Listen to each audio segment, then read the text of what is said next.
Hello, everybody. Welcome to Meet Houston Missions podcast. I'm your host, Paul Cannon, managing partner at Simmons and Fletcher, PC.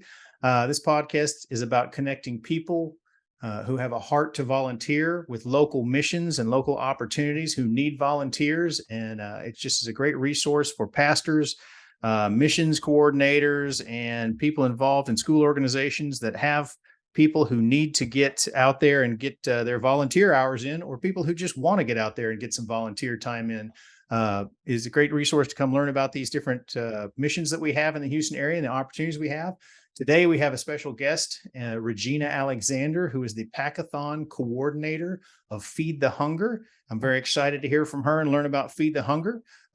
Regina, how are you doing today? I'm doing fantastic. Happy to be here. Well, thank you so much for being on the show. I'm looking forward to hearing about it. So without further ado, tell us about Feed the Hunger. Absolutely. So again, thank you so much for connecting with Feed the Hunger.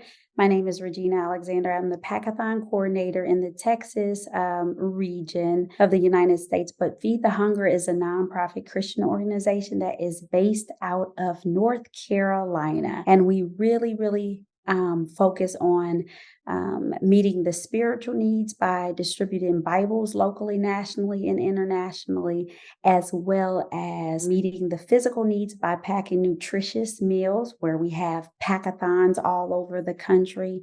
And then we now create edupacks to meet the educational need as well. And so we have quite a few opportunities for families to come together for a 2-hour event. We say all are welcome, all ages, to come and pack either meals or hygiene kits. And we say it's the most fun that you'll ever have in a hairnet.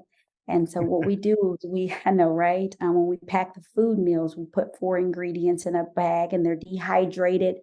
Vita, veggies, beans, and rice. All families, all walks of life, all denominations, all churches, organizations, civic organizations come together at a local space. And over that 2-hour event, we pack at a minimum 10,000 meals and upwards to 500,000 meals over a span of several days. So it depends on whatever the organization or church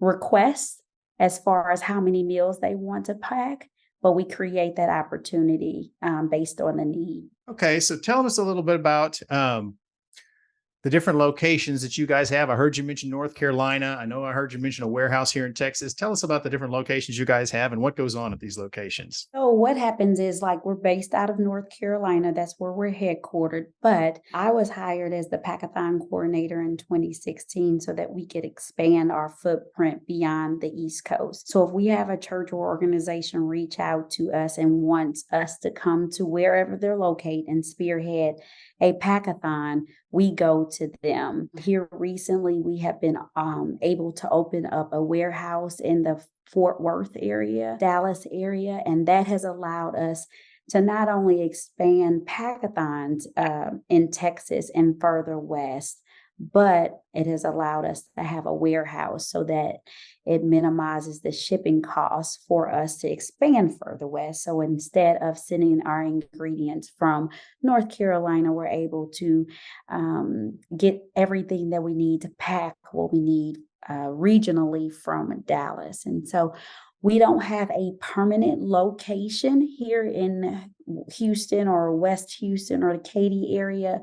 What we generally do is when we have a church organization come, they let us know how many meals they want to pack, and we arrange with either a church, a local church, or if they have space based on square footage that they can pack the meals, we utilize their space. So for instance, we have a Packathon coming up on 9/22 for the entire community, and that will be hosted at Redeemer. So we'll pack about 50,000 meals. We'll have upwards to 100 volunteers that'll come and assist us with packing those meals in a 2-hour shift. So we go wherever churches or organizations are willing to go. And if they have the space, to pack at their local church or their business or corporation, then we go to them. If not, we partner with churches that'll allow Feed the Hunger to utilize their space. So if I were somebody at a church who wanted to have a packathon with my congregation, or let's say I was a school group such as a National Honor Society or someone like that, trying to put together an event for students or something like that, and I had a location set up where I could have you come. As I understand it, you guys would be bringing the supplies and the people that are there actually get together and do the packing. Is that correct? Yes, and so it would look kind of twofold. So I will say that this opportunity to pack the meals there, it is fee based. So we have to purchase the ingredients and get those items shipped locally, nationally, and internationally. And the way we promote that is we say $65 will allow you to be able to come and pack these nutritious meals for a 2-hour time period. And that'll allow you to pack 240 meals that will feed one child preschool age internationally for an entire school year. So that is your investment. Now, when you have organizations like NHS or civic organizations like Boy Scouts or NCL or YMSL who can't pay, or churches or individuals who can't pay, generally we have sponsorships to allow individuals to say, hey, Simmons and Fletcher has earmarked a certain amount of money every year to go to bless the community in various capacities. We would like to sponsor this amount of meals. I make sure that, okay, you might not have, Simmons and Fletcher might not have the volunteers to be able to pack those meals. Then I partner with NHS or civic organizations to fill those spots to be able to pack those meals. Or we might have a grace fellowship that says, hey, we've budgeted this amount of money to pack this number of meals, and we want to invite our church members to come and pack those meals. So each meal costs about 37 cents per meal. So depending on what a church or organization's budget is, that's how we determine how many meals we pack at any given time. So Wow. it's usually twofold. So there's some coordination going on, it sounds like, on y'all's part to find sponsors, to pay for the meals to be prepared, and then to find volunteers to do the preparation, to find a location. And once you coordinate those three things together, you guys buy the food supplies and you bring them together and you make it all work as one big team, it sounds like. Absolutely. And it's a lot of behind the scenes details, but what you will experience is a fun, high energy, community involved packathon experience for 2 hours to pack these meals. Wow. And so if I were to be a company out there who wanted to sponsor one of these events, I wouldn't necessarily have to go find a church to do the sponsoring. Could I just come to your website and say, we want to dedicate 20 meals or whatever, and you would set up the rest? Absolutely. So if Simmons and Fletcher said, hey, either we want to host a packathon for our staff, we would coordinate an opportunity for us to come to your space or find space. Or if you say, hey, this is a great organization, we want to help with disaster relief, which Feed the Hunger partners and helps with disaster relief as well. Here is $1,000.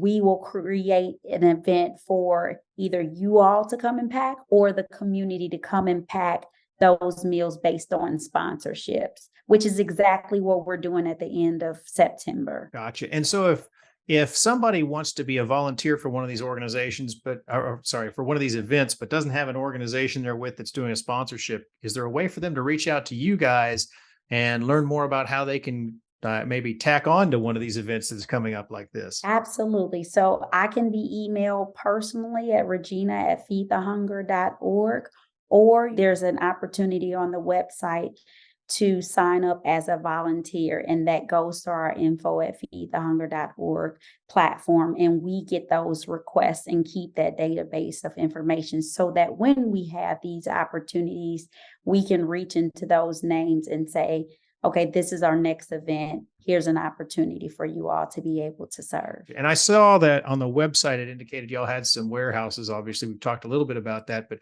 do you also use volunteers in the warehouses as well? Not yet. Powerhouse Church in Katy, Texas has been so gracious to allow us to sublease a part of their warehouse, but it is not an opportunity for us to pack and store. So Fair enough. at some point, we would love to be able to use it as a multi-use facility, and not only just storing, but actually having packathons there as well too. Gotcha. I know, I didn't think to ask earlier, but you mentioned that with the events going on, you could do it at different size organizations. What is the, I guess, smallest group that you guys will set up these events for? That's a great question. Usually we set up an event for 50 people is the minimum amount, which is usually 2 stations, which we have about 25 people at each station. So that allows us to pack about 10,000 meals in a 2-hour time frame. Wow. And so that's the minimum amount that we usually shoot for, to be able to cover the expenses for shipping and ingredients and everything. Wow. Okay. Now, I was looking at your website. Let's talk about where all this food goes, because you guys are not just a local missions opportunity. You guys it looks to me like, are a opportunity for people to get involved locally, but make an impact worldwide. Tell me a little bit about all the places you send the food packing, the supplies packing, and the Bibles that y'all send out. Yeah, absolutely. So a lot of individuals won't ever be able to have the opportunity to travel with us internationally. And so when we're talking to local individuals or packers, we like to phrase it as we're creating a mission trip in your own backyard, right? So not only do we partner with disaster relief nationally and international partners, but just before I go into all of the international partners and things that we do, want to always put an emphasis on what we do in our own backyard. So we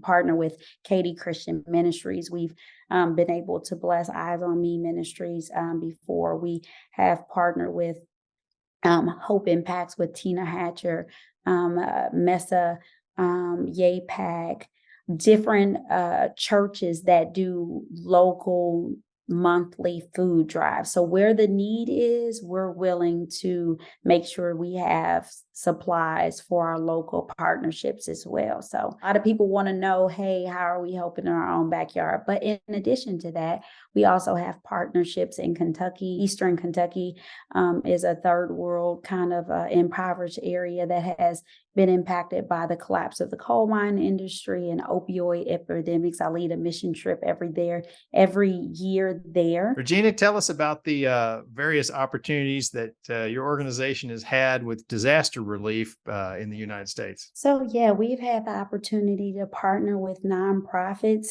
all over the United States, depending on where the need is. For instance, Operation Barbecue is a great organization that goes all around the country, and they cook up tons of barbecue.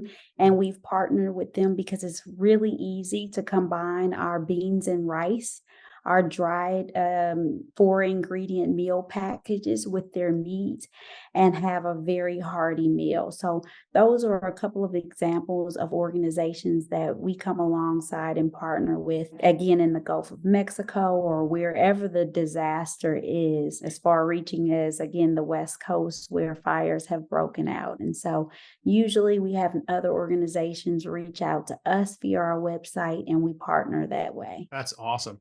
So if people want to reach out to you, obviously it sounds like the website is an easy way to get in touch with you. You gave us your email just prior. Is there a phone number that people can reach to call and find more information if they prefer to use the old-fashioned methods of contact? Yeah, absolutely. We get phone calls all the time. That is all on our website, www.feedthehunger.org, our email address for info@feedthehunger, as well as our 800 number. They usually forward that information, if it's something specific to Texas or this region, directly to me. If not, someone at the headquarters within 24 hours will respond via email or phone call to meet that need. And so again, our meals are very, very convenient, whether or not we're feeding homeless individuals under overpasses or meeting the needs for disaster relief, because it's simply adding boiling water. These ingredients are dehydrated beans, vegetables, and a Vitamix protein that tastes like chicken flavored. We like rice-a-roni or something that you're used to talking, tasting. And it's super easy for our partners locally and internationally to be able to take advantage of these foods. So again, what I was talking about internationally, we have cultivated relationships with indigenous partners in over 20 different countries, about 46 plus different partnerships.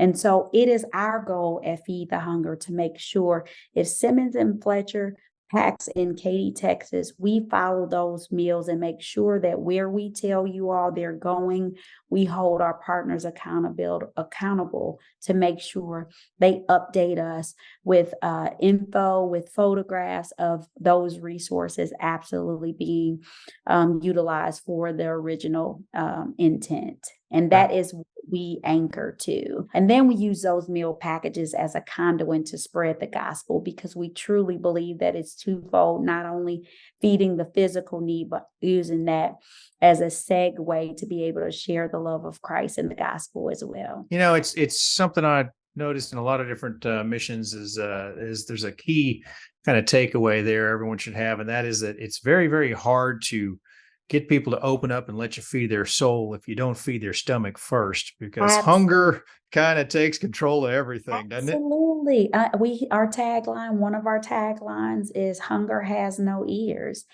And so, I don't have any ears if my stomach is growling. And so we meet people where they are and feed the physical, and then forge that partnership for lifelong blessings, physically, spiritually, educationally. Tell me this, are there any sort of age or physical limitations on who can volunteer or who can be a part of any of these packing parties that you guys have? That is a great question. One of the absolute best parts about Feed the Hunger and what we get the most feedback on is the fact that it is a family-friendly event.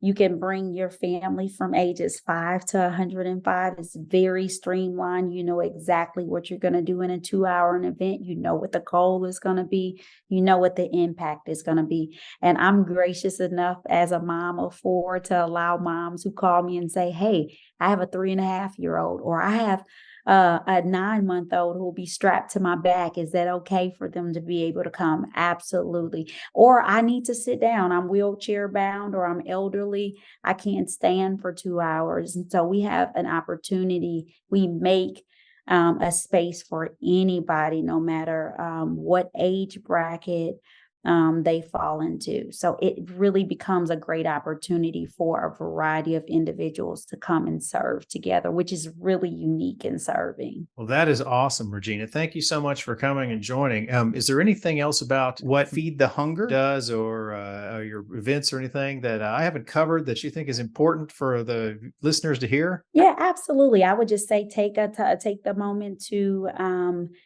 to check out our website at feedthehunger.org. There are several organizations that are similar to Feed the Hunger, but I will say we take pride in creating an opportunity that is very unique in 2 hours. And more importantly, it is so much more than just packing the meals, making sure that those individuals who are in desperate need receive those meals, because internationally, sometimes they can get sold on the black market, or they can't get through customs. And so we take a lot of pride in making sure that what we say we're going to use those meals for, they are used for that intended purposes. And a step further would just be to add that, again, we're meeting the need physically, right?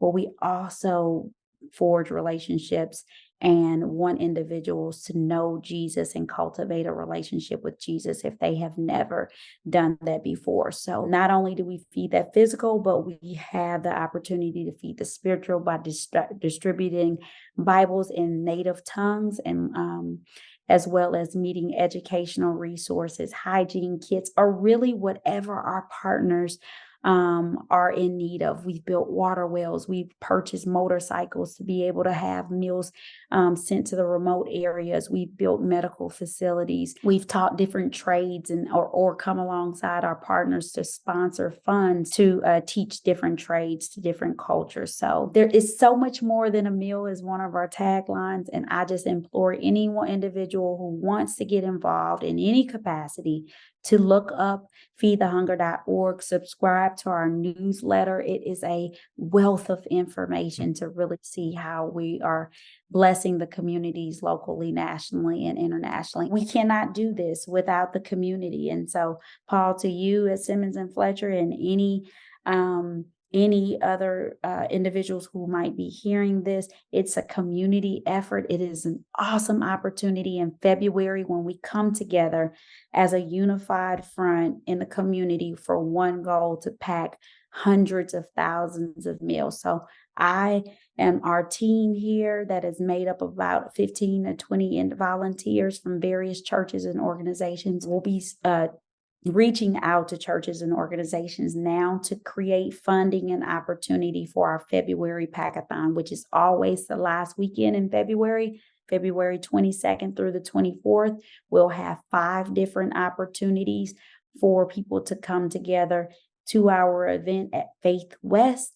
And we start now in inviting individuals and getting sponsorships to meet our goal. In this region, we pack over 1 million meals a year, and that's 1/6 of about all of Feed the Hunger's meals annually. So it's a big endeavor. We say everything is big in Texas, so we create the biggest packathon, but it takes the community. It takes everyone leveraging their sphere of influence to get those meals packed. Wow, that is awesome. Regina, thank you for coming on here and educating us about Feed the Hunger and all the things it does and how people can get involved and be a part of it. It sounds like it's an amazing organization. If there's any other organizations out there that are listening that would like to be a guest on Meet Houston Missions, feel free to email me at pcannon@simmonsandfletcher.com. You spell the "and" out. Again, I'm Paul Cannon with Simmons and Fletcher. This has been Meet Houston Missions with Feed the Hunger's own Regina Alexander. And I thank you so much for being here, Regina. Thank you so much for having me. Take care.